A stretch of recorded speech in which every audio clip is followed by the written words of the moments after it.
పర్రాలని ఆమె ఏమంటుందంటే, నేను ఒకరోజు ప్రార్థన చేసుకుంటా ఉంటే లంకె బెద్దలు మా ఇంట్లో ఉండే దేవుడు ఏం బిందెలు ఉన్నాయంట, ఏం బిందెలు ఉన్నాయంట చెప్పాలి.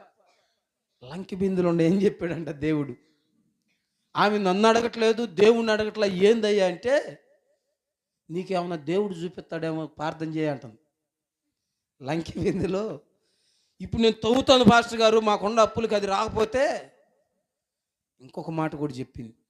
పొద్దున్నే నేను లేచి వచ్చానయ్యా, అదిగో మా గాబు ఎదురే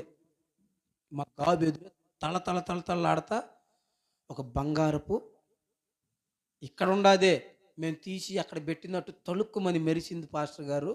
ఇక ఆ తర్వాత నేను ఖచ్చితంగా మా అప్పులు తీరిపోయే అవకాశం వచ్చింది, ఇది దేవుడే చూపించాడు. ఆ మెరిసింది ఏంది నువ్వు చెప్పాలనిద్ది. హల్లెలూయా, హల్లెలూయా, హల్లెలూయా, హల్లెలూయా. ఇప్పుడు నేనేమని ప్రార్థన చేయాలి? అప్పులు తీరాలని ప్రార్థన చేయాలా? ఇక్కడ లోపల ఉందా లేదా? హల్లెలూయా ఉందని కనుక చెప్తే వాళ్ళు ఏం చేస్తారు? లేకపోతే దానికి